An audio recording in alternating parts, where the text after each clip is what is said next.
Marijuana History 101, or should I say extremely brief Marijuana History 101. It's big, complicated, and we'll only be able to scratch the surface. So let's get started. The first thing that strikes one as odd when looking at the history of marijuana, which is also known as cannabis, is how very much legal it once was. In fact, it wasn't only legal, it just happened to be one of the largest agricultural crops in the world, including the United States. You see, cannabis can also be hemp. And just what is hemp? Well, it's by and large the most robust, durable, natural soft fiber on the face of this planet. Up until 1883, and for thousands of years before, cannabis hemp was the largest agricultural crop in the world. It had thousands of uses and products. The majority of fabric, lighting oil, medicines, paper, and fiber came from hemp. The first marijuana law to exist in the United States was a law ordering farmers to grow hemp.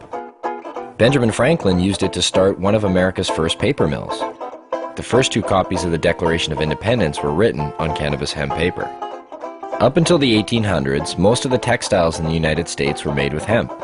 50% of medicine marketed in the last half of the 19th century was made from cannabis. Even Queen Victoria used the resin extracts from cannabis to alleviate her menstrual cramps. But the funny thing about industrial hemp was you couldn't get high from it.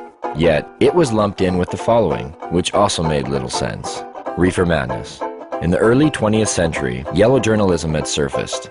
Articles depicted blacks and Mexicans as frenzied beasts who would smoke marijuana, play devil's music, and heap disrespect and viciousness on the readership, a majority of which happened to be white. Some offenses included looking at a white woman twice, laughing at a white person, or even stepping on white men's shadows. And this ended up leading to a law in the form of a tax stamp. A tax stamp that would not only include marijuana, but also hemp and cannabis medicines. It's speculated that hemp's potential for an abundance of new products was going to be in direct competition with other sources. And this, added to the reefer madness, led to the eventual downfall of all forms of cannabis. Popular Mechanics magazine had actually prepared an article entitled New Billion-Dollar Crop. Hemp was touted as being able to produce more than 5,000 textile products from its thread-like fiber and more than 25,000 products from its cellulose, ranging from dynamite to cellophane. Its superiority as a source for paper was also becoming known, especially with the development of hemp processing equipment. Now, the new Marijuana Tax Act was all fine and dandy, except for one thing. If you wanted to grow hemp, you needed to buy a stamp, but they weren't giving any out to anybody. And so, in effect, all forms of cannabis became illegal. Things pretty much stayed that way until World War II, when the government decided that hemp once again was a good thing and produced a video, Hemp for Victory. But by the time the war was over, hemp again became bad.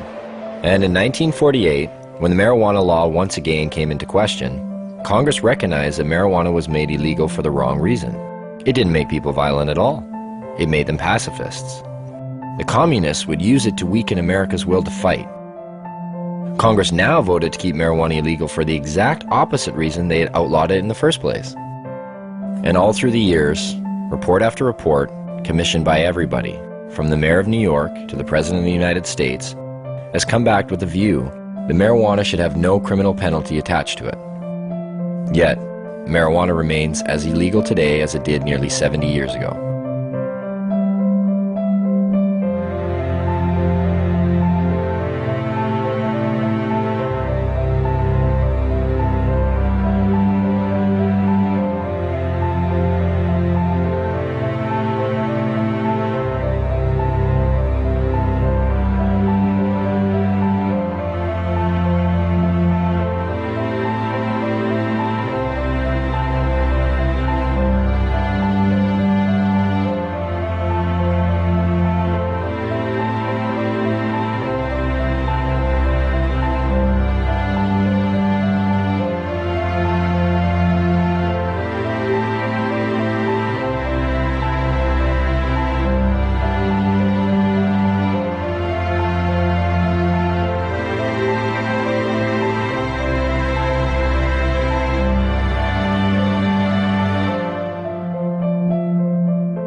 Marijuana.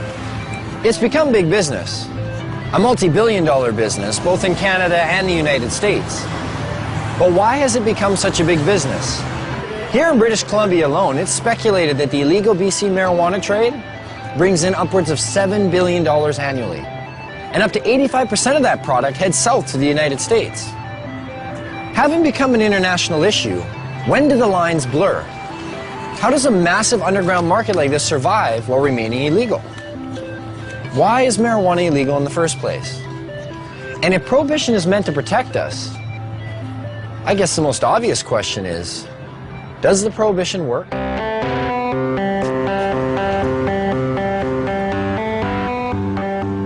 If prohibition worked, okay, if you could just wave a magic wand and say, this has gone away, I'd be all over it, you know. But the fact of the matter is that prohibition has never worked. You know, we've been here before. You remember the first prohibition, right? Which was? Prohibition of alcohol. No, I'm talking about the first prohibition. Thou shalt not partake of the fruit of the tree of knowledge. And who was the big cop? And how many people did he have to watch? 2. What are the goals of this prohibition? I assume the goals of prohibition are to reduce the amount of drugs available and to reduce the demand for those drugs. In both instances, cannabis prohibition's an utter failure. Has the prohibition stopped people from using marijuana? You get a phone call and says, I'm from the federal government, I want to know whether you've been using cocaine or marijuana recently. Presumably you might be getting a little bit of an underestimate. In 1937, there were estimated to be 55,000 marijuana users, and now there are estimated to be more than 50 million of them. That's a 100,000% increase. Seems to be quite a few of them. Yes, I'm afraid there are. Whether the drug is criminalized or decriminalized does not affect the rates of smoking of cannabis, either uptake or of discontinuation. So what are the dangers of using marijuana? I don't know. I don't know. Gives you like a rapid heartbeat. Smoker's cough. I'm sure it has some effect on your brain function, memory. I don't know, is there something unhealthy about moving slowly? It's not good for you. You're not fully conscientious of what you're doing. Thicken some membranes in your brain or something. Well, it's been science. I guess I'm being told it's been scientifically proven that marijuana kills your brain cells. That's the one I remember. Marijuana kills brain cells. I thought the same thing. You know, I didn't start smoking pot until about 5 years ago. I thought pot made you stupid. You know, I bought into it just as much as anybody did. I realized when I was like 30 years old that I was tricked. I was like, you gotta be fucking kidding me. 1974, the Heath Tulin study. Ronald Reagan announces, the most reliable scientific sources say permanent brain damage is one of the inevitable results of the use of marijuana. Monkeys pumped full of marijuana, apparently 30 joints a day, had begun to atrophy and die after 90 days. Brain damage was determined after counting the dead brain cells of both monkeys who had been subjected to the marijuana and ones who had not. This study became the foundation of the government, and other special interest groups claim that marijuana kills brain cells. Here's what they didn't tell you. After 6 years of requests, how the study was conducted was finally revealed. Instead of administering 30 joints a day for 1 year, Dr. Heath used a method of pumping 63 Colombian-strength joints through a gas mask within 5 minutes over 3 months. They suffocated the monkeys. What they did is they put these gas masks basically on their face and they pumped pot into it, but without additional oxygen. So after X amount of time, the brain shut down. Well, if you suffocate, the first thing that's going to happen is your brain cells are going to die with lack of oxygen. So what they did is they suffocated the monkey, showed all these dead brain cells, and then went on to associate it by saying that cannabis use causes your brain cells to die. And how many people, not knowing the origin of the study, have gone on to quote it and re-quote it. And now people believe it. Studies since have shown no signs of any brain cell damage. In 2005, new research suggested that marijuana could possibly stimulate brain cell growth. That study hasn't received the same attention. Another common belief, marijuana causes lung cancer. In the 1999 study by the Institute of Medicine that was paid for by the United States government, they had to use words like may and should cause cancer. We've been hearing for years them trying to say that it causes lung cancer, and we say, really, that's interesting because you can't even show us one case of cancer being caused by cannabis use alone. You definitely have to do it moderately because it does paralyze the cilia, but if it's not radioactive, you're probably not going to get cancer from it.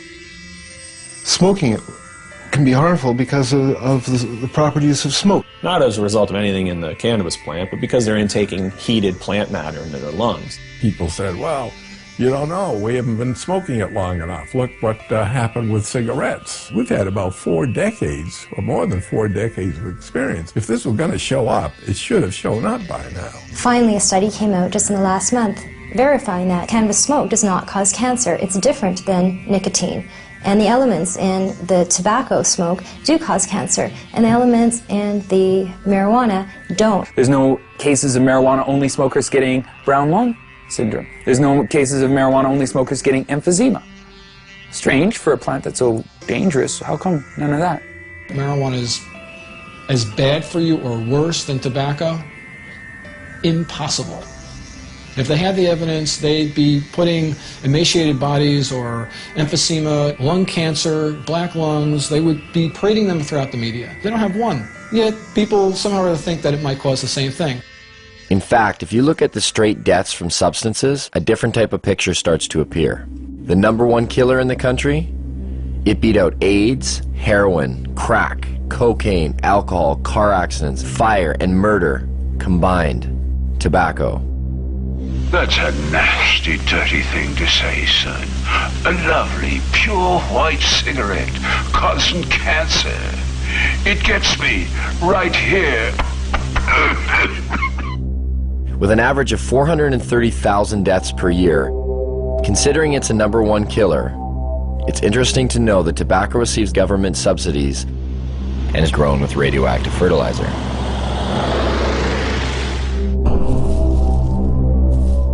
Now get out there and sell cigarettes! #2 on the list? If we don't include poor diet and physical inactivity, with well over 85,000 deaths a year, alcohol. As we look much further down the list, there are others that may surprise you. Caffeine comes in with 1 to 10,000 deaths a year. And some of our most popular pain relievers, non-steroidal anti-inflammatory drugs such as aspirin, still make an appearance with over 7,500 deaths annually. Where does marijuana lie in this? What kind of staggering number do we find? I don't know, 50,000? 250,000? 300,000? For marijuana, I'd probably say then 80,000. I would say it would be hundreds of billions. Get ready for it. Here it comes. There are no deaths from cannabis use anywhere. You can't find one. In 10,000 years of known use of marijuana, there's never been a single death attributed to marijuana. There's 400,000 deaths in America alone every year that are directly attributed to tobacco. I've heard that you have to smoke something like 15,000 joints in 20 minutes to get a toxic amount of delta-9 tetrahydrocannabinol. I challenge anybody to do that. And even in the animal studies where people have loaded the animals up with doses that would be hundreds of times what a human could possibly be exposed to, no, the animals don't die. The LD50 seems to be astronomical. I mean, you can die from ingesting too much aspirin. You can die from ingesting too much coffee. The drug warriors who say we have to protect society, save these people, are being just a little bit disingenuous. Not one university or medical facility has ever recorded a single death directly attributed to marijuana. But never mind that. There's other problems, other reasons to fear it. Take addiction, for example. There are more kids in addiction clinics for marijuana than any other substance. This must mean that marijuana is the most addictive substance today. It's undoubtedly true that there are more teenagers and kids in treatment for marijuana than all the other drugs combined. What the DEA never tells you is why that's true. A kid is caught possessing or smoking marijuana. He's taken to court. He's given a choice. Either you some horrible penalty, or you go to a treatment center. Obviously chooses to go to treatment, and goes to treatment there, he's considered an addict. But then the DEA gets to point to that stat and say, look at all these kids in treatment for marijuana. God, it must be because today's marijuana is not the marijuana that your parents were smoking. As far as I understand, only 3% of the people in treatment for marijuana are there voluntarily. The other 97% were told to by their guardian or told to by a judge. So you can choose between jail or treatment. And a lot of people choose treatment. It provides no basis for speaking about addiction. Anybody who is at all sophisticated about marijuana would rate them the way two researchers were asked to rate drugs in order of addiction. Nicotine was 1, alcohol was 2, then heroin, then cocaine, then coffee, and then marijuana. There may have been a couple of other drugs, but marijuana was at the very bottom, below coffee. This narcotic, unlike the opiates, the synthetics, and cocaine, is non-addictive. What do you mean by non-addictive? By non-addictive, it is meant that the user of marijuana, when deprived of the drug, will not experience the agonies of withdrawal. It is habituating, but its use can be discontinued. Then what is its danger? It's used as a scapegoat for covering up underlying problems in people, especially young people. Here I am, don't ignore me. If you use marijuana on a daily basis for a year or so, and you stop using it, you're going to notice some differences, but nothing like the kind of withdrawal people will experience in withdrawing from either tobacco or heroin. But why would the government and the DEA want to put a statistic like that out there? We'll learn more about that later. The gateway theory. Is marijuana a gateway drug? Yes, I think it is. You haven't... I don't exactly know why, but I know it is. It opens a doorway to other drugs. It makes you want to experience more. It makes you feel good. Yeah. People want to experience something else and, you know, have I guess, more dreams. Its greatest danger lies in the fact that it is a stepping stone to the harder drugs, such as morphine and heroin. That's why there are people that want to legalize marijuana. They figure if they can get the young people of this country onto hard drugs, they can destroy your generation, or in this generation. You know, in the days of Harry Anslinger, it was called the stepping stone hypothesis. If you stepped on this stone, marijuana, you were bound and determined to go on to the next stone, which would be one of the so-called hard drugs. Every time it's been studied and looked at and so on, they have never ever found that there's certainly nothing in marijuana that makes you want to go to anything else. There is no inherent psychopharmacological property of the drug which pushes one toward another drug. I'll smoke a joint. I want a bag of chips and fucking junk food. I don't want to go out and get ripped. I drink alcohol. That's my drug of choice. It could be said I started on milk. I mean, this is crazy. If I use marijuana, why does that automatically make me a candidate to black tar heroin? It's a nonsensical argument. In fact, only 1 out of every 104 marijuana users use cocaine, and less than 1 use heroin. The black market throws the dealers of soft drugs together with the dealer of hard drugs. So if you have a black market and you have a dealer that's dealing in marijuana and LSD and everything else, and the dealer might say to you, hey, you want to try something stronger? Well, in that sense, because of the black market, because of prohibition, people may be more susceptible to seeing these other drugs and being willing to try these other drugs. And so what you see is that there is a gateway effect. But it's a gateway effect caused by prohibition and the blending of the hard and soft drug markets. Where does this leave us? Oh, wait. What about laziness? You will be useless to society if you use marijuana. But if that's true, well, there are about 50 million people who smoke marijuana in America, and over half of the Canadian population who've tried it. And yet, both societies seem to flourish. And just look who some of these people are. Stephen Jobs developed Apple Computer smoking pot. Ted Turner developed CNN News smoking pot. Still smokes a joint every day. You go through every musician you like, from the Rolling Stones to the Beatles to Led Zeppelin, they all smoke pot. Snoop Dogg, Willie Nelson. Come on, Bill Clinton He didn't inhale, man. He didn't inhale. Don't be so naive. Virtually every presidential candidate has now copped to using marijuana at some time in his or her life. A few times in the Army, I tried marijuana. It was not a significant part of my life. I had a senior law enforcement official tell me that in his judgment, up to a quarter of the White House staff when they first came in had used drugs in the last 4 or 5 years. The people that have personality problems and the people that are going to be lazy and going to lose their job, they're going to lose their job anyway. They're not losing their job because of marijuana. That's just a lie. I love Tommy Chong. I think that a lot of the Cheech and Chong episodes that people believed, not knowing that Tommy wrote and directed the movies, thinking that, you know, that's what a stupid stoner looks like. No, actually, that's what a really brilliant creative genius looks like, acting like somebody you think's a stoner. And none of this is borne out in the research or when you look at people who are long-term users and happen to be lawyers, judges, doctors, and, you know, writers. But what about the potency of the drug? Marijuana is dangerous. There's higher THC levels than ever before. Anytime you got a bag of Colombian dope 20 years ago, it was way better than the Mexican swag that you normally got. So there's always been a range of THC in plants, and the fact that we can now grow stuff that's equivalent of what Colombian was 20 years, well, it doesn't mean that we're boosting THC to unheard of levels. It just means, you know, hi, there are some nuances in this discussion that people should be aware of. And I actually think that it's a real stroke of our own ego to think that for the 50 or so years of Prohibition that we've improved upon varieties that have been cultivated for drug use in places like India and such for thousands of years.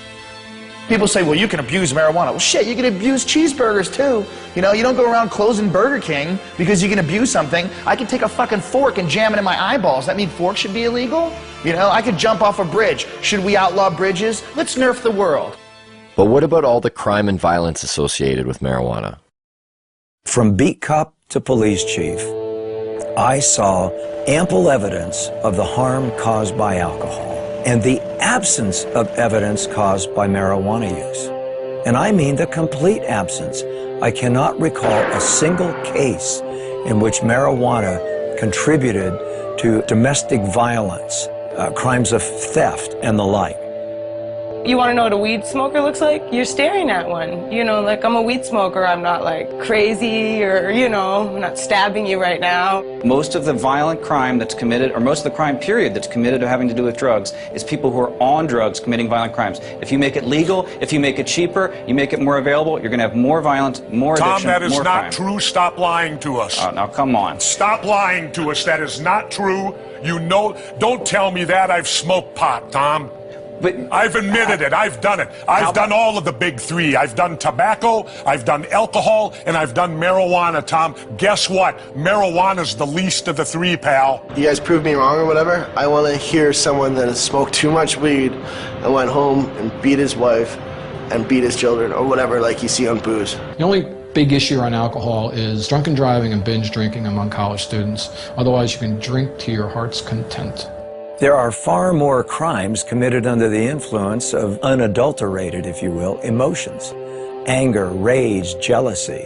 A lot of our understanding is driven by what's in the paper and on the television and the radio these days, and we get extremes, and the black and white thinking is reinforced, I think, by that. If only there was something to compare it to. Something that was prohibited at one time but is now regulated. So we could see what the difference might be. What could that be? What could that be? Under prohibition of alcohol, everything got worse. Everything. Alcohol prohibition really birthed and gave rise to massive organized criminal groups within the United States. It led to a general disregard for the law and a general disregard for police activity because it was a law that most people didn't obey. Would you have supported the prohibition of alcohol 75 years ago? Well, I'm glad you brought up the alcohol example. I mean, as a governor, you must have known firsthand the cost of alcohol. I hear this argument a lot of times, like alcohol. That isn't what I asked you, Tom. I asked you a specific question. Don't give me spin. I said, would you have supported the prohibition of alcohol 75 years ago? I don't think I would have. Why?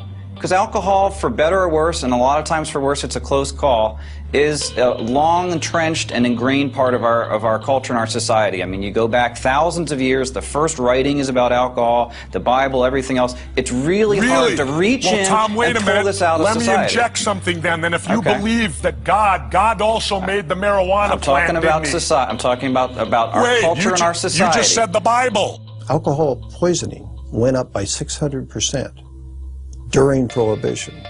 There were more speakeasies in large cities like New York City under Prohibition than there are taverns and liquor stores today. Sure, one can point to alcohol as being a continuing social problem, but we don't have people shooting each other over alcohol. When alcohol was prohibited, people lived at that time to know the difference between prohibition and non-prohibition. They could see that the prohibition of alcohol caused the emergence of gangsters and the underworld that took control of these substances. Alcohol then was no longer in their control. Could this be the same for marijuana? It strengthens organized crime, without a doubt, because you have to be a criminal to sell it. It's that simple. This brings crime into it. That's why the benefits and the ability to make money is so huge in it. Weapons were used to intimidate people, and we've seized approximately 50 weapons, sawed-off shotguns, and most of them are loaded. Where's all this competition we've heard so much about? You call these prices low? Marijuana is just a weed, and marijuana is worth more ounce for ounce than gold. You don't find legal commodities, you know, at $200 an ounce. You don't even find them at $200 a pound. Heck, most things are $200 a ton for corn and grain and barley. That's why when you walk 10 pounds of marijuana across the border into the United States, it becomes worth 20 pounds. You create an artificially inflated value for that drug that is so huge that people decide it's worth murdering people in order to control this market. I think the Fraser Institute called cannabis prohibition a gift of revenue to organized crime. But what do growers and dealers think of this? Would you like to see the government in the future legalize marijuana here in BC? Stealing money from us? I know I wouldn't like to see it legalized. The government would control and regulate the product, and that could potentially hurt a lot of people in the industry. How can you compete with factories have perfectly rolled out doobies? They'd perfect it, and we'd all be out of money. It makes for strange bedfellows. You've got the police and the high-level drug dealers both agreeing that we should maintain this prohibition. Well, when you got high-level drug dealers saying prohibition is good, you might want to scratch your head a little and think, well, shoot, why would they want to continue prohibition? I can't imagine why a grower who's making $150,000 or $300,000 a year would ever want to see marijuana legalized. I mean, the last thing a grower wants is sensible policy.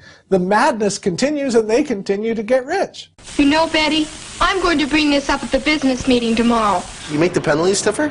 You know what? Good. For those people who are not getting caught, price goes up. See, so not only do we allow them to tell us how much drugs are going to be supplied, the potency of those drugs, who they're going to sell to, where they're going to sell them, just to make sure they get it all right, we let them keep all the profits.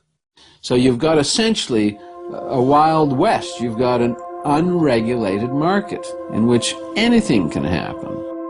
It certainly may work for things that people generally accept, but if you try to prohibit something that's in demand, that the people want, then it's pure folly. And without control, it's hard to regulate areas of concern, like keeping it out of the hands of our children.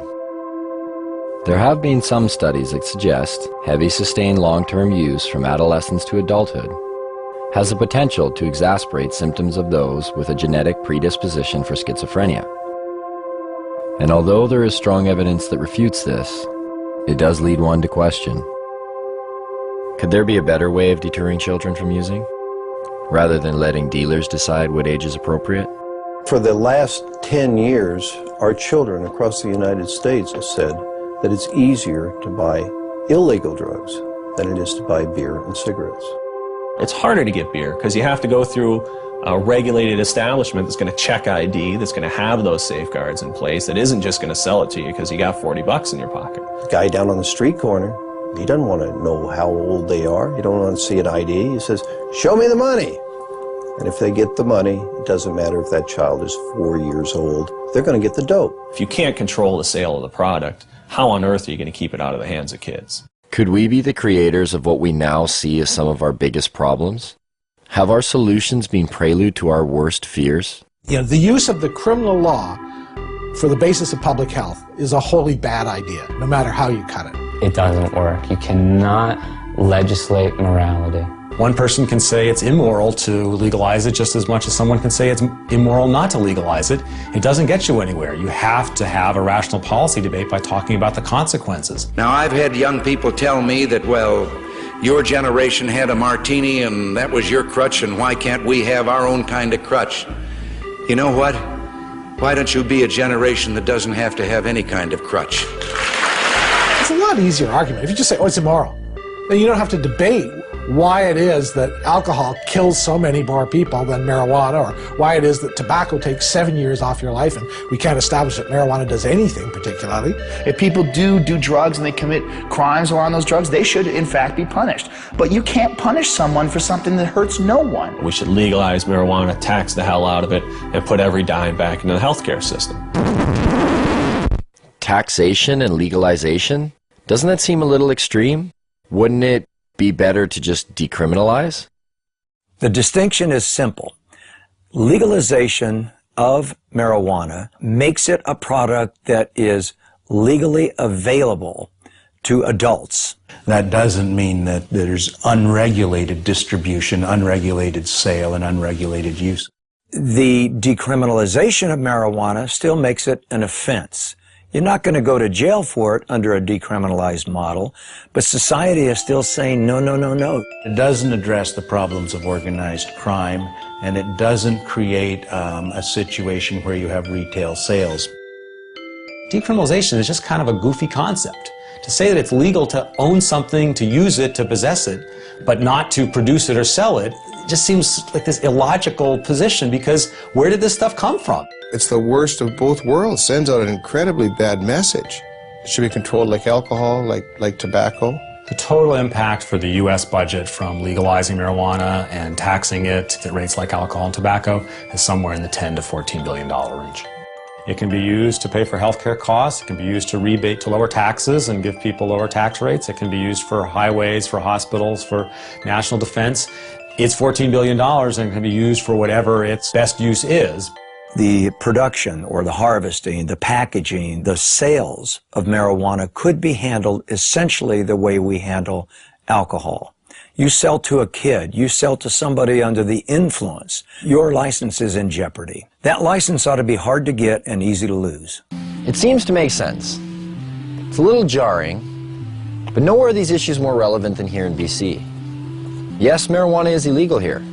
And yes, police actively pursue growers and dealers. But that doesn't stop the market from thriving.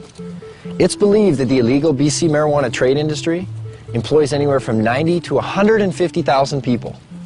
And the product is now known around the world. It's even been given its own name. BC Bud. Bud. BC Bud. British Columbia Bud. I don't know what you are meaning. BC Bud? BC Bud. You guys know what BC Bud is? No. You guys know where British Columbia is? No. Isn't it in Britain? It's in Canada. When I say BC is famous for pot, weed and hippies, mountain, sea, marijuana. I used to think of the beachcombers back in the days, but now I just think of that BC Bud. Do you know what BC Bud is? No. Oh, it's really well known.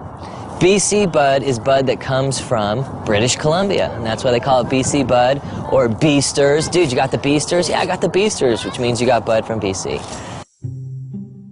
You know what the word grow up is? I'd say it's pretty common knowledge here what a grow up is. People do them in their houses or in their basements. I'm surprised it's not in their dtionary. A grow up is something that happens inside somebody's house, like one of our friends or something, and they just grow weed inside their house.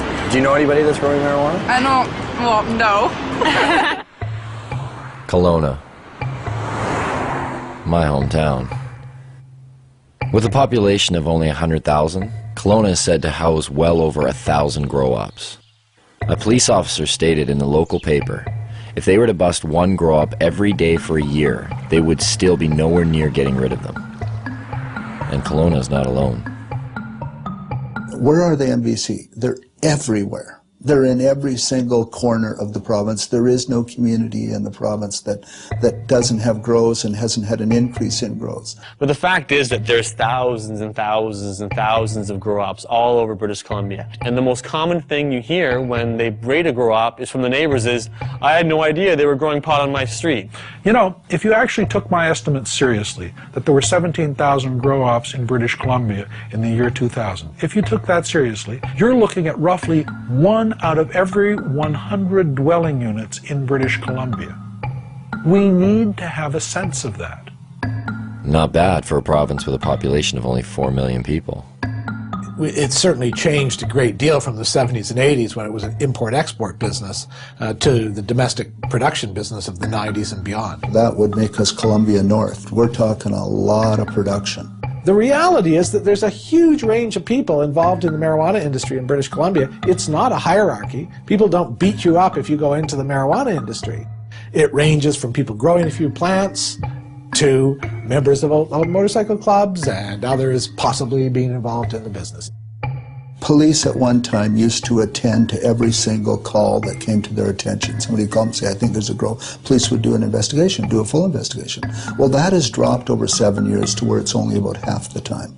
But it seems to me that if we look around and talk to people who are living in the real world, one of the things we discover is that we don't understand it very well. And when we see these numbers like 1% of all dwelling units potentially are involved in marijuana grow-ops, it certainly ought to give our politicians perspective on what it is they're trying to do.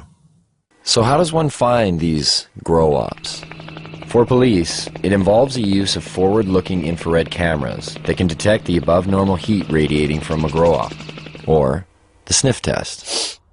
But if all else fails, this, Grow Watch. Communities have become so flooded with grow-ops in BC that some neighborhoods have started their own watch programs. This one, set up by the Chilliwack RCMP, even has an education package with phases: training, neighborhood cooperation, certification. Once certified, you are able to hang this sign which shows that you are a neighborhood that does not approve of marijuana grow operations. There are questions provided to citizens in order to aid them in identifying a grow-op. Questions like, do the residents keep to themselves? Was the sound of construction heard coming from the basement soon after occupants took over the residence? Is there condensation visible on the windows? Is the yard unkept? The education package does state that a positive response to one or some of these questions does not necessarily indicate that the residents are involved in criminal activity. Maybe that's a good thing. But why is it that grow-ops are popping up in virtually every neighborhood of BC? How much money can actually be made by simply growing some plants in your basement? And what do these grow-ops look like anyway?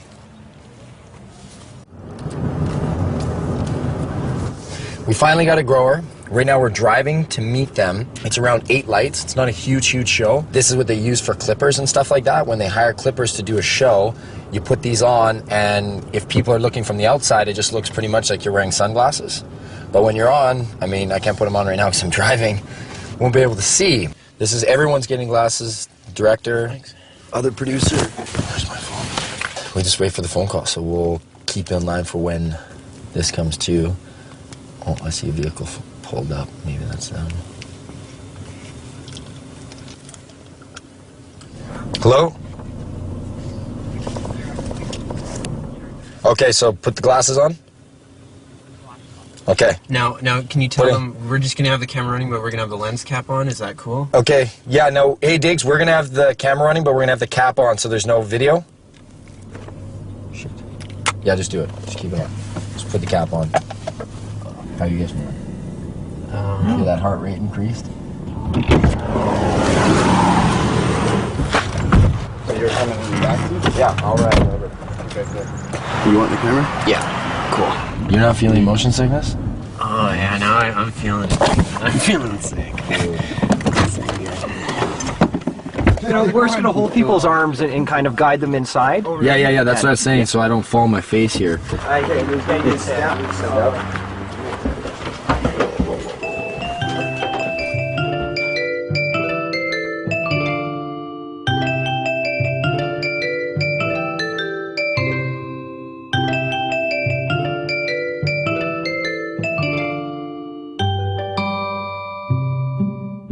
real grow-op. The grower admitted that this wasn't the biggest of grow-ops. In fact, it was probably on the small end of the scale in terms of size. But I really didn't care. There are just so many things to see. The lights, the tools, the power, the pots, and of course, the marijuana. What do you guys do for the smell? I noticed there's like a big... Well, we got this carbon filter here or whatever, and it just kind of filters the air in there, and then it goes underneath the house, and we have it so it goes into like a dog shed. Like I'm in the beginning stage and I'm learning. Over here, there's also another room in there. So you have a total of, is it 8 lights? 8 lights, yeah, they go on 12 hours. This one runs 12 hours in the daytime, this one comes on at 8 at night. Did you say like the majority of the guys you know are just growing to earn some extra money? Yeah, it's like they have normal jobs and, you know, they're normal 9 to 5 type of guys. The grower told me he cropped out about every 2 months, and every crop was worth about $20,000.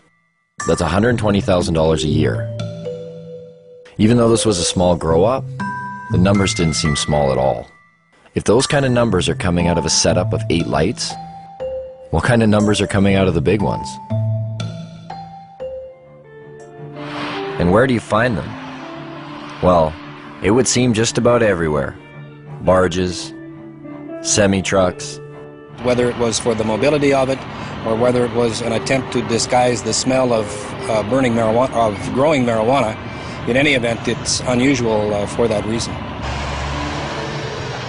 Even in train cars?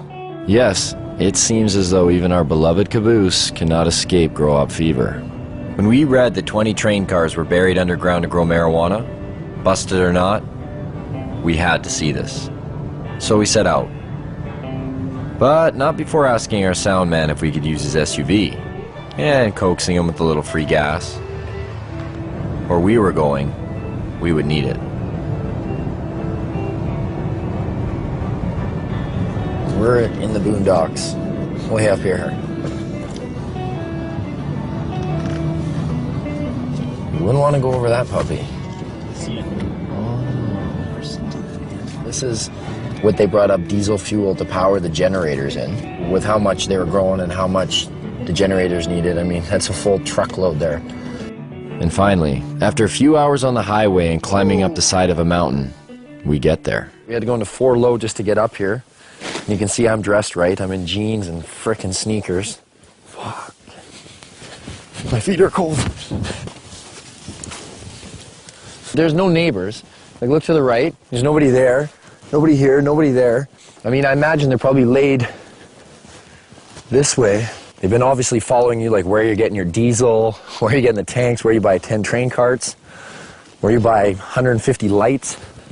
These are diesel pumps, and it looks like there's still diesel leaking in these things here. This is how you got down there. Just want to make sure it's okay to down here. I feel like I'm going into a cave. All right, watch your feet there. Not as cold under here. About 8 train carts down that way, I'm guessing. So I can even see to the end, and then 2 deep. Each one is 2 deep. Down here, 2 deep. Down the next one, 2 deep. 3, 4, there's numbers on the wall. And then what they did is they cut them to make doorways, and that's how you have your hallways going into each one.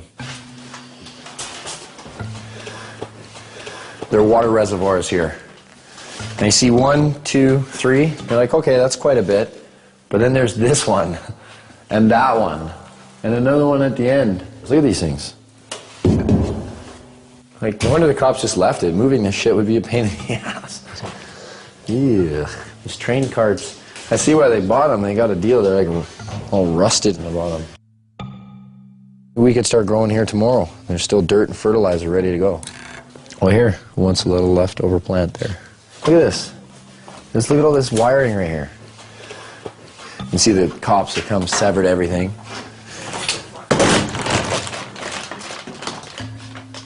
What are those chains for? Chains are where they were hanging the lights. The reason why they use the chains because then they can adjust the height. You know what? Actually, you want to get me to run all the way down to see how far away I am? So I'm going to go to the end here and just show you how deep this is. And this was all filled with plants. Whoa. I'm at the end. Now I can hardly see over there, it's just like lights to me. This is how far away, like to give you an idea just how big this is. Oh, it's a trek just to get back to where you guys are. And you're gonna see a lot of repetition because here it goes again. Bang, all the way down. When it said in the paper 20, it's got to be 10 long and 2 deep each one, because then you get your 20 carts. Man, I wish we could have seen that while it was still rolling. That is crazy. You wouldn't know there's a law here. Check this out. Cannabis Day. An actual day dedicated to marijuana. And take note, this takes place on one of the busiest high-traffic blocks of BC's largest city, Vancouver. Marijuana? It's everywhere. Consumed and sold in every imaginable way. Pipes, bongs, joints, baked goods. It was hard to imagine that nearly every person attending this event was breaking the law, and yet no one seemed to care. The police were there, but not to bust people. They held traffic for the band to play for Cannabis Day. Now they went back to their side of the street. Sure, no problem, brother. No problem. Complying with the 5-0. One of the organizers told me that in all the years this event has taken place, there's never been a violent incident, except once, by a man who's believed to be under the influence of alcohol. We heard there was a jazz festival happening at the same time on the other side of the block. It wasn't doing quite as well, but there was one group doing all right. Right up there, as you can see, is still Cannabis Day going on, but right here, not even a block away, is a church retreat, and they're selling donuts. I was like, well, what do you guys think about the rally? And they're like, we need to pray for them. And I was like, what? You guys are selling food for them, right? And that's, I'm sure they've sold record amounts today, I guess, too. So we'll see. We'll get an interview here shortly, hopefully. The interview never came. There was so much marijuana, it was unbelievable. I think we almost all got contact highs just from being around the smoke. But I did get a donut. I did purchase some of these on the way out. Those church girls got me. A culture of marijuana has been established in BC. From paraphernalia to cafes, from seed selling to its very own political party, the BC Marijuana Party, even bakers.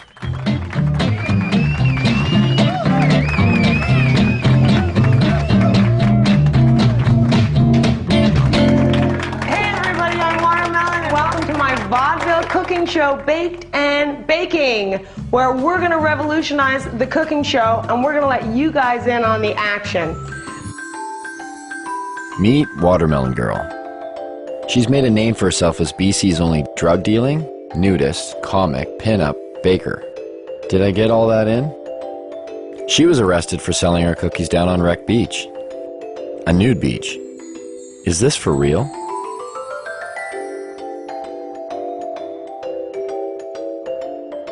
I'm like the Heidi Fleiss of weed. I tell everybody, like lawyers, doctors, like there's no proverbial yo G, you know, like none of those. Like all professionals come in through my house. You know, a lot of people with money, a lot of people in politics. You don't want to know who comes through here. You know, my mother was a baker and her mother was a baker, and we just bake.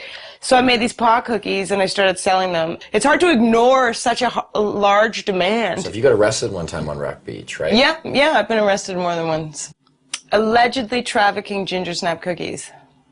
Allegedly trafficking ginger snap cookies. So I'm assuming not regular ginger snap cookies, right? The one with X, right? Snap crackle pot. But even the judge is like, uh-huh. You know what I mean? Like he's seen violent crime after violent crime, and then along comes the cookie girl. Cops are supposed to come and remove undesirables from communities, and I clearly was not an undesirable person in my community. Like, somebody else needs cookies. Actually, I just got picked up by the National Speakers Bureau, so I actually go on speaking tour to universities and talk to kids about marijuana. Oh, really? Yeah, it's like the most genius. I'm like, you want me to talk about marijuana? We're like, okay. And they pay me to do it. Lock up your kids. This is a heinous crime.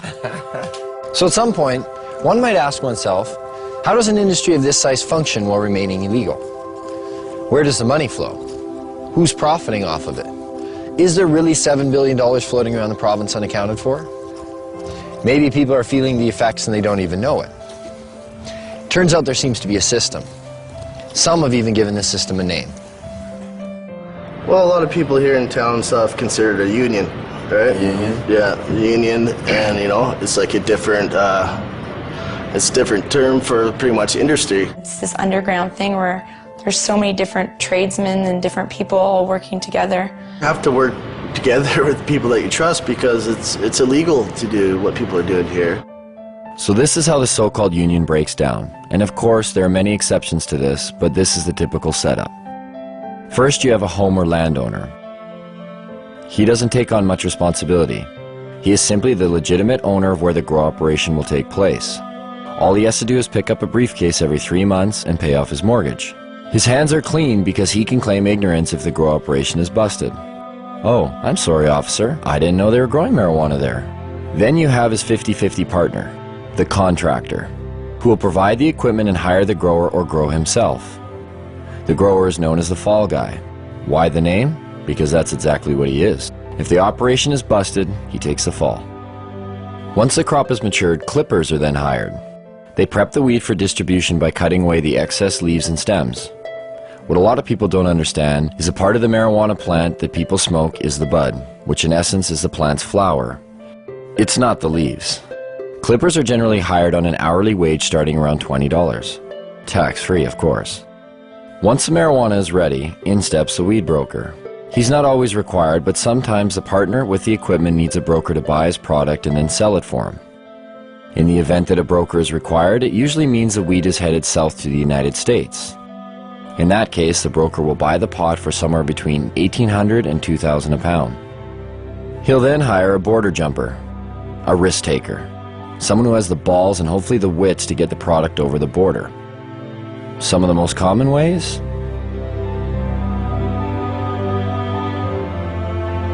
The border jumper's fee varies with each trip, but they're always well paid.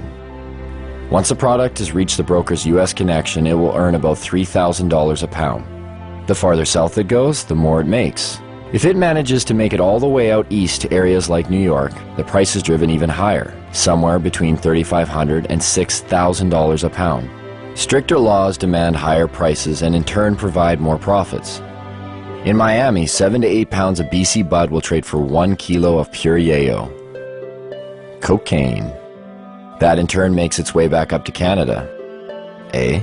And sells for anywhere from $30,000 to $35,000 a key.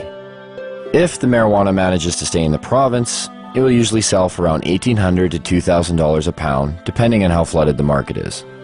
This is just the tip of the iceberg. The union embodies a slew of businesses and services, generating profits both directly and indirectly for the province. Some know they are involved and others choose not to acknowledge the benefits they gain from it. Carpenters build tables, rooms, sheds, and anything else that's needed for a grow show.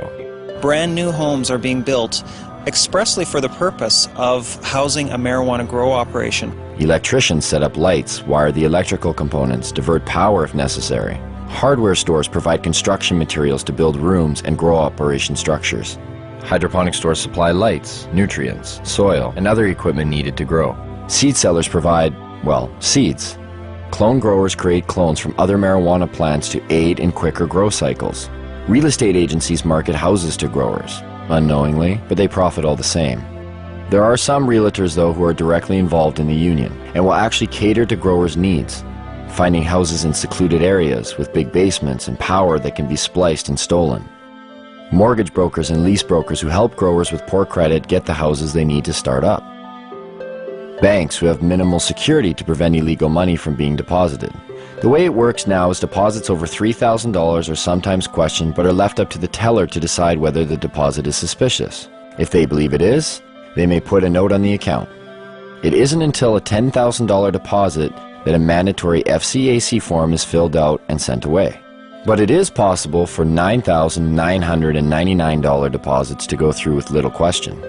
Oh, you sold some motorbikes. Cool. Oh, you sold your boat. Neat. Thanks for the business. You get the point. Lawyers and law firms who provide counseling on how to make grow money legit. They help set up and incorporate LTD companies and holding companies to launder money. They also provide legal counsel to keep busted growers out of jail. the electric company who makes money off of enlarged electric bills due to excess lights. The only time they seem to get involved is when they think someone is stealing the power. Law enforcement receives budgets to fight the cultivation. They create special task forces like the Green Team to specifically target marijuana. Canadians spend $300 to $500 million annually on law enforcement and the justice system to enforce marijuana laws. Police also receive the benefits of seizing growers' and dealers' assets. And last, but definitely not least, everyday businesses. Bars, restaurants, clothing stores, boat dealerships, car dealerships. The money funneled indirectly through various everyday businesses. Growers and dealers like to spend money on everything. These growers, after they crop out, it's like they won the lottery. You can tell the ones who are selling it. The more they sell, the more bling bling they have on them. Do you think they just hold it themselves and tuck it away somewhere? No, they buy houses, they buy cars, they buy boats. They'll purchase restaurants, they'll purchase, whatever they're into. Maybe that's why we got busted. We got too carried away. You can tell yourself you're not going to let it go to your head. But I said the same thing. But when the money comes in so easy, you get accustomed to that lifestyle, and before you know it, you become a steamer, you become a hot rod. And that's what it comes down to. Yes, organized crime moves a majority of the product once it's available on the market. But there aren't a lot of bikers out there watering plants. It's mom and pop operations, it's young guys who see opportunity.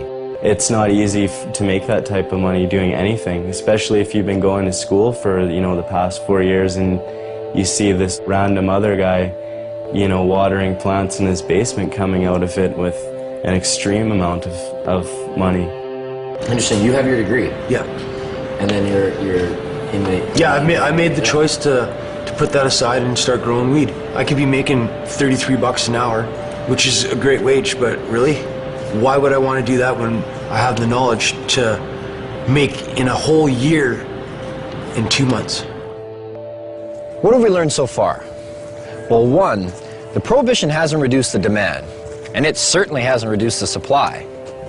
Two, it's a steady source of revenue for organized crime, which in turn attracts young people because the money is so easy.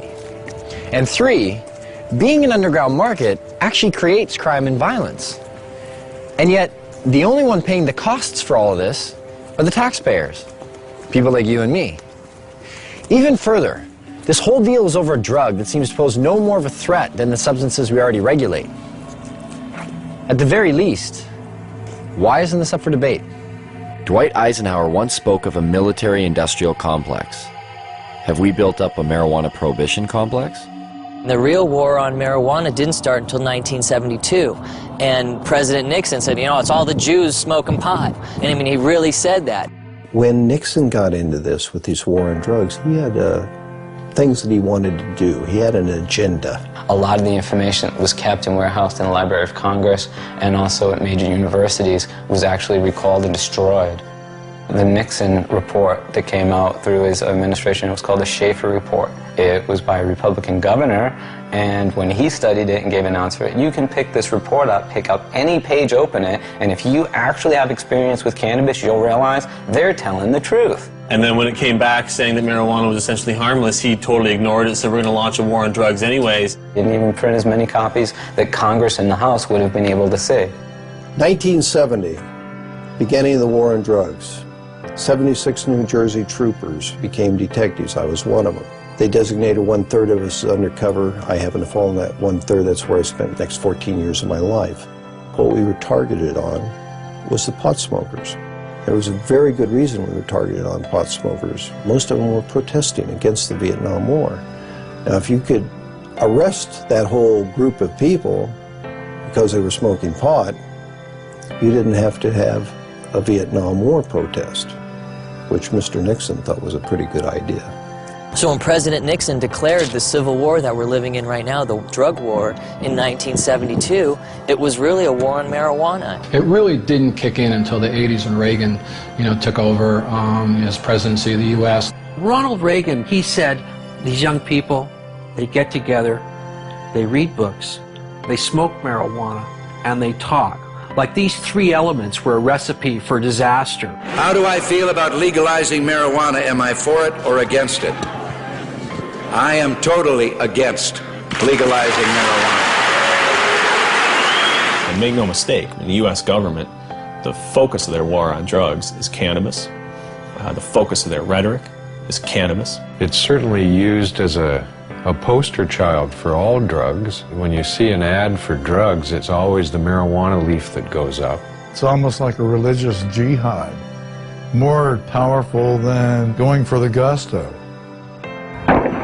Causes people to think. When people think, they question. They question things like, say, the war in Vietnam, or race separation of blacks and whites like they did in the 30s in the jazz clubs, or women's rights, or the Gulf War, or oil wars. It's real simple. You put your loafers on, you put your black socks on, you get in your car, you have your briefcase, you say hi to your neighbors, he mows his lawn just like you do, and things keep moving along in the same direction they always have been. That's why marijuana laws exist. There are, in my opinion, people in government at all levels of government who know that it's not a winnable war, and yet they continue to pursue it. Acceptance of drug use is simply not an option for this administration.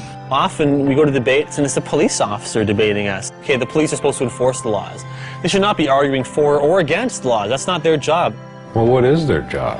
Is it to enforce laws that exist on the books, or to determine the policy of the laws that are made? The way to justify the policy is to create a lot of fear and then spend a lot of money combating it. Quite frankly, if you took the using population of all the other illegal drugs combined and you eliminated cannabis from that equation, there wouldn't be a big enough drug problem in either this country or the United States to justify the massive expenditures that go towards fighting the war. The amazing thing is the small amount of enforcement that is necessary.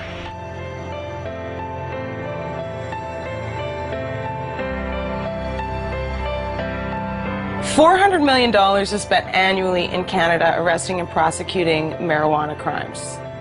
The total budget in Canada for all drugs is $500 million. That means 4/5 of the drug budget goes towards arresting and prosecuting marijuana users, leaving 1/5 for crack, heroin, coke, crystal meth, the date rape drug, whatever. The drug enforcement industry is big business. It's self-perpetuating. It relies on taxpayer dollars. And so it's an endless battle that the DEA doesn't win, they participate in. It's like doing a big budget movie, you know. You get $30 million to do a movie, and then the movie comes out and it doesn't make any money.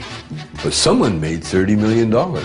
Every once in a while they'll show a guy, you know, posing beside a big bunch of marijuana, you know, this is the DEA money at work. It'd be like asking loggers about saving trees, you know what I mean? This is where their mainstay of their cash flow comes from. The campaign will continue until every available known plot of marijuana has been eradicated. We've got to live with it, doing the best job we can. Even if it's a bad job? We're all carrying a pretty impossible load, Miss Gibson. There are many, many police officers, however, who believe that it ought to be legalized, regulated, and controlled. They see the hypocrisy between our existing laws relating to alcohol and marijuana in their day-to-day life, shift after shift after shift, and they get it. But they don't want to lose their jobs. They don't want to lose that promotion to sergeant or the assignment to detectives. They want to be a chief someday, and they don't want to piss off the people in power. Judges, lawyers, prosecutors, defense lawyers, prison guards, there's all of those people in the criminal justice industry. Are their interests being protected? Well, in a sense, yes, they are. Defense bar, similarly, we make money. The more things they prohibit, the more money we make. Sorry I'm late, Kent. I was delayed in court.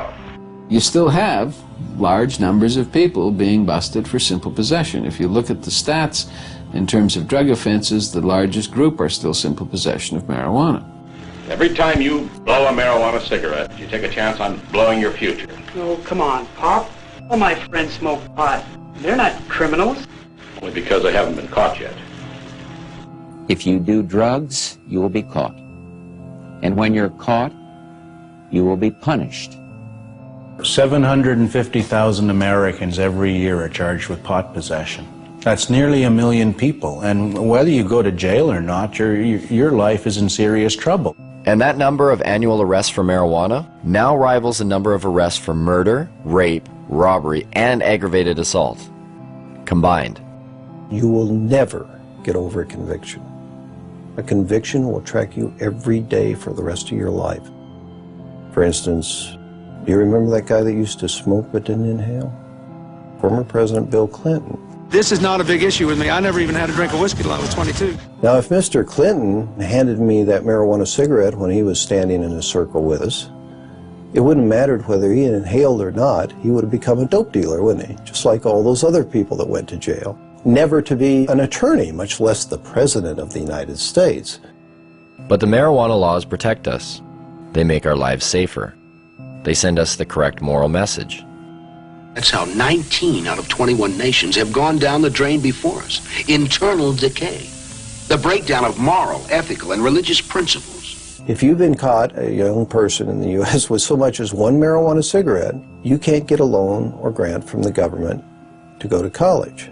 If you've been convicted of murdering somebody or raping someone, no problem. You go right down, they'll give you the loan. I guess the message is it's okay to rape and murder and pillage, just don't smoke a joint afterwards.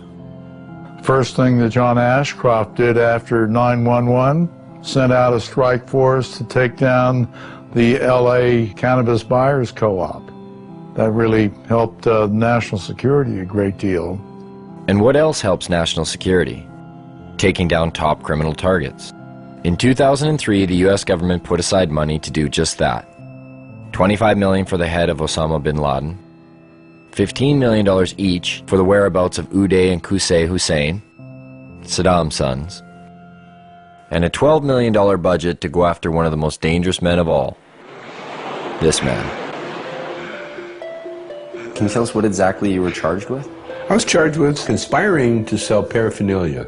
Operation Pipe Dreams was a brainstorm of Attorney General John Ashcroft. The internet has been illegally utilized to sell these illegal products and to facilitate large illegal businesses operating in the open. A sting operation that busted people for selling paraphernalia to a particular county in Pennsylvania where they were willing to prosecute. Because there's two states, Pennsylvania, Iowa. Void were prohibited. Well, it was prohibited to send it to Pennsylvania and Iowa. A man like yourself that is, an established actor, comedian, you're not a criminal. Like, why do you think they targeted you? Well, because our movies were #1 rentals in America. What our movies did was really show the hypocrisy of the pot laws. In fact, when I went to jail, they had it in the transcript that our movies have influenced children for 30 years and will continue to do so forever. Therefore, I should go to jail. You got to remember, they were going into Iraq, and they needed some diversion as far as headlines go. And they equated the billion-dollar paraphernalia business with aiding terrorists. This was a legitimate company paying taxes. I was just the face on the bone. They charged me. I had nothing to do with the company. I never shipped anything to anybody. It wasn't even his company. He just loaned his name to it. 51 people were arrested under Operation Pipe Dreams. Only one person, Tommy Chong, went to jail. But if I didn't plead, they threatened my son and my wife. Tommy stands up and volunteers to go to jail, says, yeah, okay, that's my paraphernalia. Leave my wife and kid alone. He's protecting his family. What kind of force was used on the day you were arrested? There was over 20 SWAT team people, visors, automatic weapons, helicopters overhead. They had news trucks, Fox News trucks outside. They had the media on the ready. It was a photo op for everybody. They asked, do I have any drugs? And I said, yeah, I got pot, and they wanted to know where it was, so I told them. They said, well, it's not really a drug bust. I said, well, then what are you doing in my house, Then they said, it's about bongs. We're bringing down all the bong companies in America. And with Tommy safely behind bars for 9 months, the United States drug war reset its sights, this time across borders. In downtown Vancouver, just outside the US consulate, a bunch of people had gotten together and were having a rally for this guy named Mark Emery. He had evidently been selling seeds, marijuana seeds. to the wrong people. Let me tell you, the DEA wants me because I am very good at what I do. Well, obviously, I'm the most dangerous man alive. Like, really. Like, no wonder I'm facing life imprisonment without parole for something that no one's ever gone to jail for here in Canada. No one's ever gone to jail for seeds, not even for a day. Mark and 2 of his employees are facing life in prison in the United States. Not Canada, the United States, for selling marijuana seeds over the internet. Vancouver police came in here with a warrant for an extradition, but we were taken then to North Fraser Correctional Center. Correctional Center of the year 2002. Beautiful facility. Mark Emery has gotten in the face of the United States. The U.S. sees Mark Emery as a major political threat to its anti-cannabis agenda. In a press release from Karen Tandy, head of the DEA, she said that this is not only the end of marijuana trafficking, but it's a blow to the marijuana legalization movement. I gave just under $4 million away over 11 years to Supreme Court challenges, ballot initiatives, political parties, you know, drug addiction clinics. Well, if you're the DEA, who the hell do you think you're going to go after first and foremost and as viciously as you can do it? I think they even admitted it themselves when on the day of the raid, the DEA announced, you know, he's a legalizer. We're shutting down one of the biggest legalizers. The legalization movement won't have a pot of money to draw from. Ha ha ha ha. Mark Emery has never gone to America and sold a seed. He does it all from here by mail order. And it's akin to Canadians ordering, you know, a machine gun from somewhere in America. It's against the law, and if we receive it here in Canada, they come and arrest us for receiving the machine gun. They don't go to America and say to Colt, "Hi, we're arresting you because you sent a machine gun to someone in Canada." No one's been sentenced to any time in jail in the history of Canada in 35 years. We've had this law. 2 people, me and Ian Hunter in Victoria, were fined. There's all sorts of seed businesses still open. Mark's the only one out of about 50 retail cannabis seed businesses in Canada that's been charged. Mark has been paying the Canadian federal government taxes on income he has made from selling seeds. The government relied on the existence of these internet seed sellers so that patients who had qualified for medical marijuana exemptions, who were bugging them for seed, were being directed to these internet seeds, and Mark Emery specifically in some cases is the place to get their seed. It puts Canada and our government in a very difficult position because they've either got to hand over a Canadian citizen to a foreign government for activities that were entirely done in Canada, for which our own government, our own police are not willing to charge him. If the Canadian authorities who rubber stamp this shit think that what I've done is so bad, then charge me. I should be tried by a jury of my peers. I'm not about to be tried by my peers at all. I'm about to be tried by foreigners. At 420, a time synonymous with smoking marijuana, everyone lit up. And for those who didn't have marijuana to light up, again the police were close by, and again they didn't seem to care. One officer had mentioned she was bothered by the smell of the smoke. It was kind of confusing. How could we be sending Mark Emery to prison for life in the United States if even our own police aren't finding it worth their while to bust people smoking it right in front of them? That's not the only thing that's confusing. The marijuana that's consumed in the United States, how much comes from Canada? I don't know much about Canada. I don't either. Maybe 20%? I'll go with 35. 35%? And a quarter. 50%. 50? 50%. I would say about 60%. 60%? 70%. Yeah, 70, 80%. At least 80% of it. Ooh. I don't think it's all that much. Most of it is here.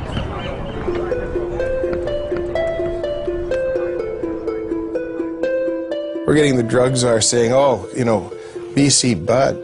This was when some of the people in Canada were trying to get marijuana legalized. John Walters went up there and said, what you're talking about is passing a law that will allow you to export poison to my country. When we talk about poison, exporting poison, what do we export to Canada? Cigarettes. 430,000 people die in the United States every year from ingesting cigarettes. 5 million around the world. So who's exporting the poison here? Of the 6 million people who could benefit from treatment and need it in the United States today, 60% are dependent on marijuana. You know, they invited me. I'm sorry. I wasn't sure who invited him and why he came here yet again. He's been here before. He needs to shake his head. So how about him shutting down the cocaine that's coming across the border? How about him shutting down the guns? Sometimes you feel like you've stepped into Alice in Wonderland. You've gone through the looking glass. In fact, more Colombians die from U.S. tobacco than Americans die from Colombian coca products. So what's the drug war really about? Because if you don't want American tobacco in your country, America will go to war in a trade sense with your country. You have Canada engage in cannabis policy reform and taxing and regulating cannabis, and all the scare stories haven't come true. You have an awfully hard time sustaining your own domestic policies. What do you think would happen between Canada and the U.S. if Canada were to legalize marijuana? There's been rumors that, you know, they're like, we'll shut down the border. I don't think so. I've heard that too, but then my question is, would you want L.A., you know, in the dark and thirsty? If you do that, then we're not going to ship oil, we're not going to ship water, we're not going to ship electricity. It's not going to happen. We're too important to each other. The softwood lumber people going to stop doing business? Are the fishing guys going to stop doing business? Are the people who manufacture stuff back and forth across the border going to stop doing business because pot's legal here? Business interests aren't going to sit still for losing millions of dollars a day because of border wait times simply because Canada takes a different domestic social policy on cannabis. Yes, business interests. Sometimes they just seem to pop up. And every so often in the most unlikely of places.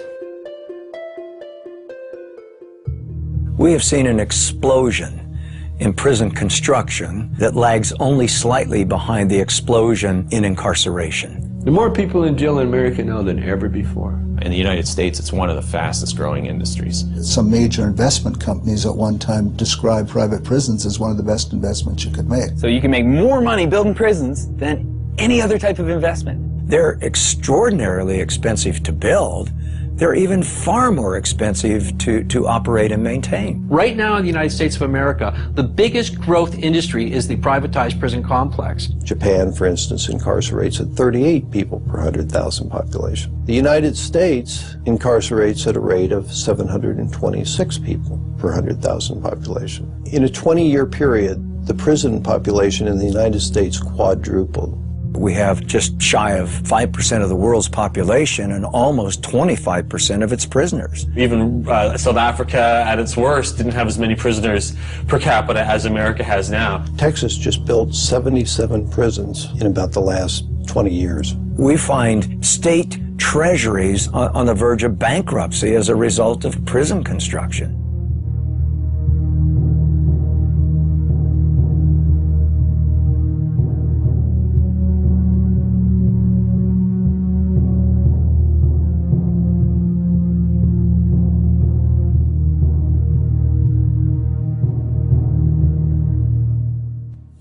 Some think there won't be room for them in jail. We'll make room. We're almost doubling prison space.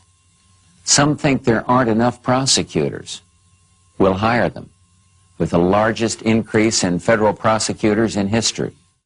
In the late 80s, there were about 5 privately run prisons in the United States. By 2005, that number had reached over 260.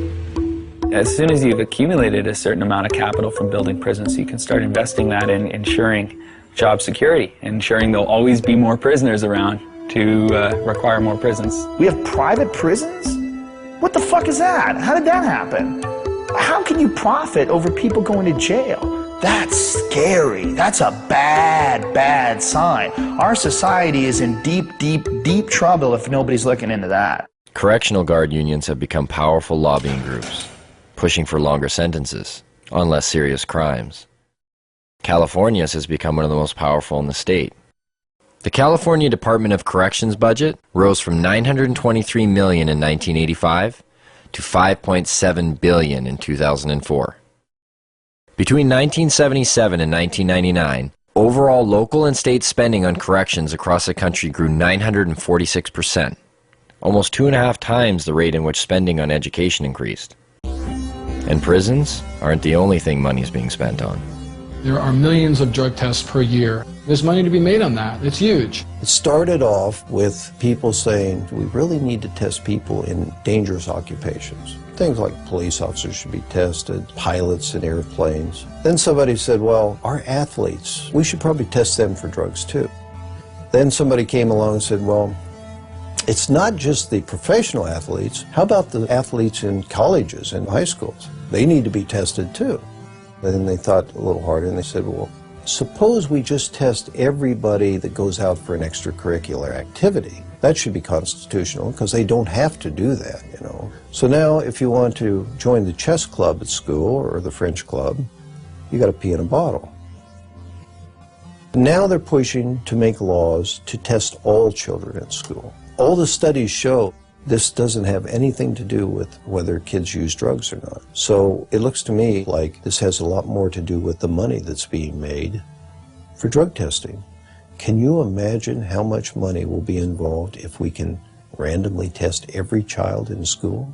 A lot of these places that have been urine testing have refused to continue to do it because the only thing that these urine tests are finding is marijuana. The other drugs that people take dissipate from their systems fast enough to not be found. If they smoke a marijuana cigarette, 28 days later, if they pee in a bottle, they're going to show that they've had a drug. But if they use a hard drug, heroin, cocaine, methamphetamine, in a long weekend, nobody can tell that they've used that drug. So what does that say to our young people? It says if you don't want to get caught, don't use the soft drugs, use the hard drugs. It's not just urine anymore, it's hair and saliva. They'll do blood testing. There's industry there. This is money. They're not doing it for free.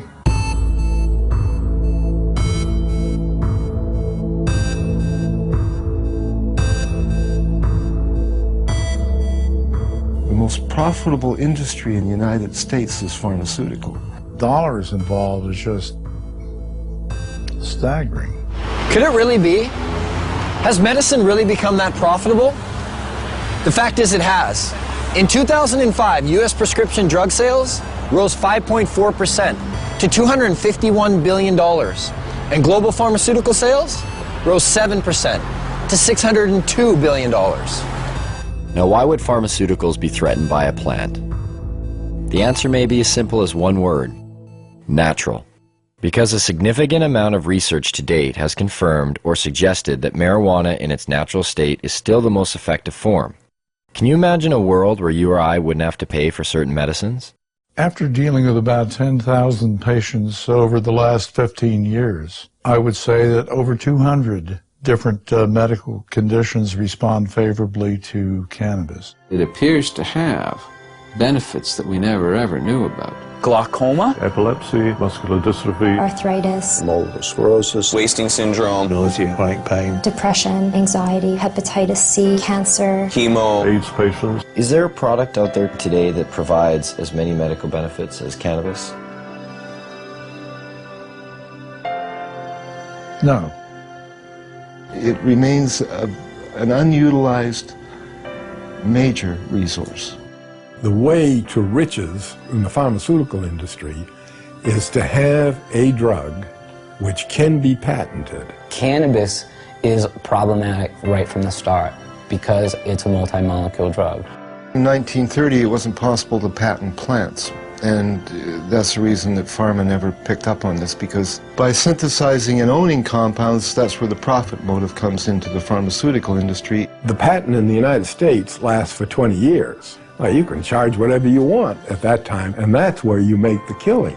There's no money to be made off natural plants. If you can use a natural medicine that you can grow in your own home, which costs pennies to use, you're going to do that. You need water and dirt. Not only that, you have that plant forever. Prime motivation behind any drug company is to make money, and as much money as possible. They're corporations, and corporations, everybody knows that it's like that diffusion of responsibility thing. There's so many people working for corporations that they lose their humanity. So those are potential customers for these pharmaceutical companies that are not there if they're using a natural plant. It's unlimited.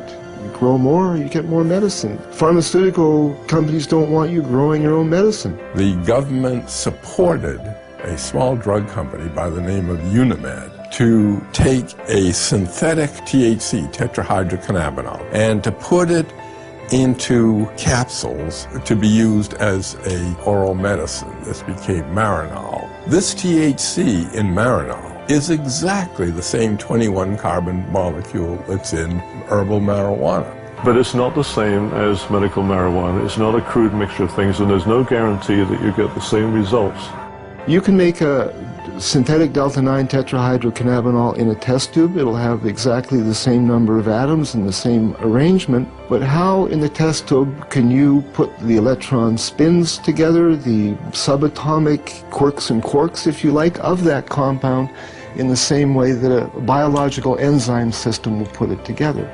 It can't happen. In the case of a synthetic compound, if it's only an ingredient from the cannabis, they can formulate that as a drug and make a lot more money out of it. We're confused that if, you keep hearing that there's no scientific proof to medicinal benefits of marijuana, why are there drugs like Marinol on the market? Why do they even exist? Well, that's part of this double talk about it. If we take and change it a little bit, so you believe it isn't marijuana, then it's okay. It's a great medicine. They're trying to make marijuana into medicine because it is medicine. Why did the government actually grow marijuana? I mean, the government has had marijuana programs that existed since the 70s. It's impossible for me to believe that the government even believes their own propaganda. What I do believe is this, that you can fool some of the people some of the time, and they're doing an excellent job of that. And for all the claims of these drugs being a more viable medicine because there's no high, we check some of the side effects. For Marinol, dizziness, feelings of exaggerated happiness, drowsiness. Last time I checked, those were signs of getting high. If it is indeed side effects of marijuana that are preventing the pharmaceutical world from accepting marijuana as a viable medicine, then they better start paying more attention to the products they've been marketing for years. Every year, prescription medicines kill over 100,000 people. The pharmaceutical industry has been excellent at convincing the public that they need their potions. If you watch any kind of commercial for drugs, they're always using the third person. For example, where does a headache come from? It comes from out there somewhere. Don't sell the steak, sell the sizzle. How many people in this country alone are addicted to antidepressants? How many people who are on antidepressants really have imbalances, and how many of them just got off of a bad relationship and they're depressed? It seems to be acceptable to give people something as long as you're wearing a white smock or you've given them a legal prescription. Doesn't matter how deadly the particular drug might be in terms of side effects. What we call modern medicine is actually alternative medicine because it's highly experimental, it's often dangerous, often toxic, and it kills a lot of people. To me, it's crazy. There's a lot of stuff out there that'll affect you in different ways. Look at aspirin, heroin, both invented by Bayer. I thought heroin came from opium seeds and just natural effect of opium. You keep making it more and more concentrated. No, you have to add certain chemicals to it and tweak it a certain way. It doesn't just come from opium itself. What was heroin made for? As a cure for morphine addiction and coughs. Heroin, the sedative for coughs. Pseudoephedrine. That's the main ingredient in methamphetamine, is to cure the cough, the cold. If you get a cold, oh, I think I'll do some meth. When you look at it from a large perspective, like, what's weed? Even Francis Young, the DEA's own judge, who took medical testimony for over 2 weeks, made this statement. Marijuana, in its natural form, is one of the safest, therapeutically active substances known to man. Yet, despite this, and the ever-mounting number of real-world patient success stories, cannabis remains listed as a Schedule I narcotic. Under that category, marijuana is classified as having no known medical value.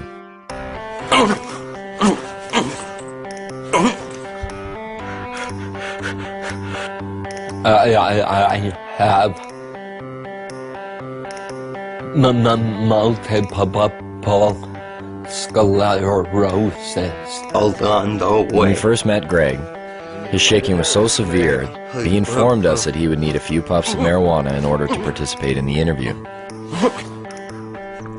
The difference was night and day.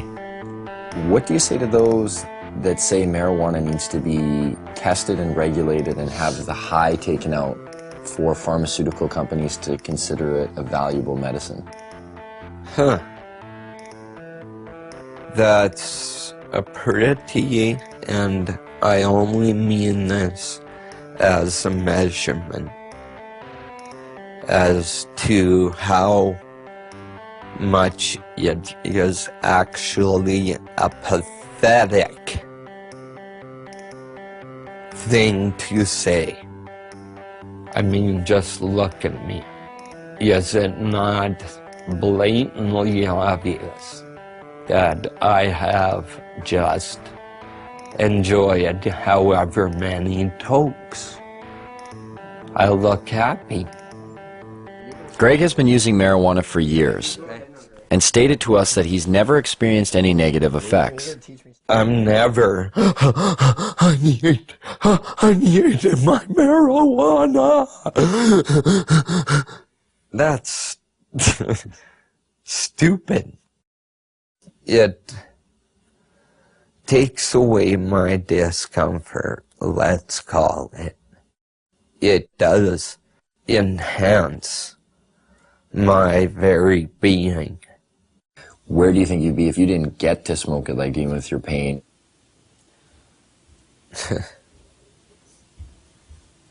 I would have found a way. How does the training and education of medical doctors today work against the acceptance of prescribing marijuana as medicine? Well, it works against them because they're brought right from the beginning, right into the fold of the pharmaceutical industry. We're reading journals, they're reading these advertisements, or they're reading papers on drugs that were financed by the drug companies, or they're being seduced by the companies. Fancy dinners, a trip for a weekend. Would you like to have 18 rounds of golf? And some of them get outright money from the drug companies. I've met doctors who said when they first came out of medical school, they didn't know what to do. It was really overwhelming. They had live patients in front of them who needed help. They were very happy to have representatives tell them what medicines would be best for their patients. So doctors have a bias toward the products of pharmaceutical industries. They do not readily accept the idea that a simple plant or herb may be useful. I don't know if they think it's hocus pocus. I just think they don't feel that there's the kind of testing that they're used to. That's the problem we have. What I try to impress upon these people is we're trying to put the science into it, and yet some people are very resistant to even attempts to do that. All of the funding is coming directly or indirectly from the drug companies, and these people obviously, for obvious reasons, are determining the agendas. Now think of the lobbying potential behind the most profitable industry in the United States. Think of the power. And do they get their way? Why can't we explore its medicinal potential? Why can't we use it to make more products? To myself and people involved in this business, it stopped making sense a long time ago. The common response is really the medical marijuana is a stalking horse for legalizing it. And so what? What do they want? We should be making use of this plant. And really, that's all I can say. The restriction, the prohibition is all, in my mind, just stupidity. And I don't condone stupidity. And that's a problem. How do politicians, after years of promoting claims of marijuana's harms, pushing for larger drug war budgets, constructing political platforms based on a stance that vilifies marijuana, and being lobbied by big business, how do these same politicians now reverse their stance? What politician can come before their constituents today and say marijuana should be decriminalized when yesterday they said it was evil and dangerous? Their constituents are going to want to know why you changed your mind. Were you lying to us or were you stupid? Either way, you're not getting elected next time. Whoops, we made a mistake. You 17 million people should not have been arrested. Some of you jailed, some of you fined, some of you lost the handle on your career. One way to bypass this problem in the face of ever-growing empirical evidence is to divert attention. Add a word: medicinal. Put the word medicinal in front of marijuana, and you are now talking about something completely different if you're a politician. Why is there a perception that healthy people are affected differently? and unable to fend off the detrimental consequences. Whereas a person with a lowered immune system or terminal illness seems to experience none of these effects. Some people go home at the end of the day and they drink to kind of wash away the day, you know, just like, that was a hard day, I need a few drinks, relax, kick back. So is that relieving pain? Maybe. Or is it pursuing pleasure? I don't know. So if you think about this in the context of cannabis, it also has relevance. The government's a lot more likely to forgive cannabis use if it's for relief from pain. If it's in pursuit of pleasure, that's a problem. And I think that points to something about our culture that's a little bit odd. What works for one doesn't necessarily work for another. The father-son confrontation. Mom smokes like a chimney. And you have a drink every day and smoke too. It's not the same. Why not? You can get cancer.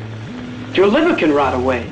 They believe today, and I'm disappointed in the media, that it hasn't brought this information, this new information to the people of this country more than it has. They believe that marijuana could well turn out to be the most dangerous drug that is in use in our country today. If you're a politician, you can get elected on a get tough on crime platform. We're going to lock up all the marijuana cultivators for a long time because you're preying on the fears of the public. Spokesmen for giant special interest groups, whether those special interest groups be law enforcement or whether they're private prisons or whether they're pharmaceutical companies or whether they're oil companies. We have spokesmen for gigantic corporations that are trying to calm us and get us to press the right button in the voting booth. Everybody that gets in has their own agenda. They're beholden to their own lobbyists, so they don't go in and check the work of anybody before them. That's not their job, because God forbid somebody come in there and check what they do afterwards. I understand why politicians may be reluctant to act on their principles, but our politicians need to read their own polls, because this is one of those cases, and it happens a lot in life, where the people are ahead of their leaders. HempFest, the largest event for cannabis in the world, a showcase of modern-day hemp. Sure, they used this stuff 70 years ago, but what good is hemp in a world like today? A world that appears to have everything it needs. It opens a whole new market.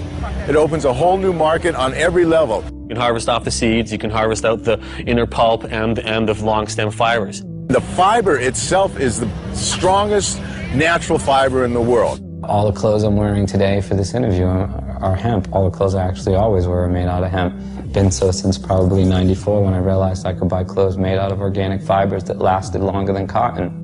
You can eat hemp seeds and it contains all the essential amino acids and fatty acids. It makes fuel. You can make biodiesel out of it. Hemp is an excellent source for biofuel. When you grow hemp for fuel, every crop unleashes a huge amount of oxygen into the environment. And in fact, the same amount of oxygen that you lose when you burn it off, you gain back. So it's a closed cycle, ending the greenhouse effect. There are so many hundreds of strains of industrial hemp that you can grow hemp almost anywhere in the world. Not everywhere in the world, but almost everywhere in the world. So just that alone makes it a resource for fuel. That is the solution, is to stop using fossil fuels and nuclear energy. Stop using them entirely. And using wind and wave and sun more, and these biofuels. People will get it, especially as the gas prices go up. It's the highest quality paper there is. I mean, it's archival quality. The words tree-free paper don't make sense to people. Hemp paper that you find in the museums that are hundreds of years old haven't even yellowed. To supplement the wood, we could solve the deforestation problem. Why isn't it cost effective to use hemp versus the forest industry right now? The simple answer is because you can't grow the hemp in the United States. As far as human beings are concerned, it's probably one of the most useful plants ever, if not the most useful plant ever, and it's illegal. Industrial hemp is not a drug, though it is of the same species as marijuana. It is a completely different variety of plant, similar to comparing a Chihuahua with a St. Bernard. You can't get high from industrial hemp, but you can get high from marijuana. This is the only industrialized country in the world that doesn't grow industrial hemp. I mean, think how crazy it is that we can eat the product, we can sell the product, we can wear the product, we can export the product, import it, manufacture it, everything but grow it. We can't grow this thing. It's criminal. And there you have it. After 2 years of research, our quest for answers has only left us with more questions. And the only thing that really seems to make sense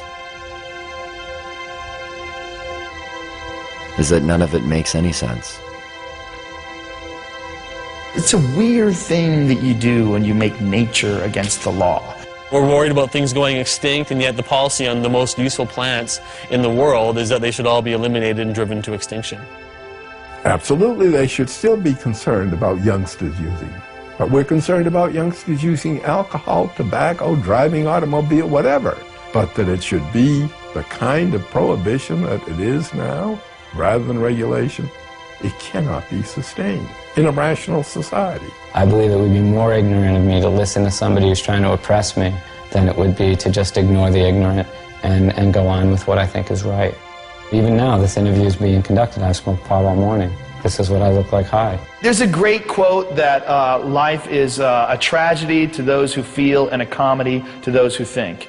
And if you are a thinker and you look at the marijuana situation and you're not laughing, you're fucking dumb. Do you think marijuana will ever be legalized in Canada or the United States? Yes. I don't know about the United States, but it will be legalized in Canada. I won't be alive to see it. I used to believe it was right around the corner back in the 1970s. Check out the gray hair. I confess to being 61. I believe it will happen. I didn't used to. As recently as 2 or 3 years ago, I was convinced it was not going to happen in my lifetime. I wish you didn't ask me that question, but I would say I think it will be. It's always a possibility. It's, you know, there can be breakthroughs to reason. All we have to do to end it is get 50% of Congress plus one human being to say it's over, and it's over. There's a movement in this country, and some people have more faith in it than I do. Maybe from hosting Fear Factor all those years, I've lost my faith in human beings and their intelligence. I think it's inevitable. I believe that the truth will set us free, and I think the truth is infectious, and I think that while cannabis per se is not addictive, learning about it quickly becomes. When I published Marijuana Reconsidered, I, in the last chapter, predicted that once people understood these things about marijuana, the prohibition would be gone. It would be gone in 10 years. Carl Sagan, who was a very good friend of mine, read the manuscript and he said, "Lester, you're so pessimistic. 10 years?" You know, well, here we are, 45 years later, and nothing has happened. Nonetheless, it can't help but happen. I mean, you can't sustain a lie like that forever.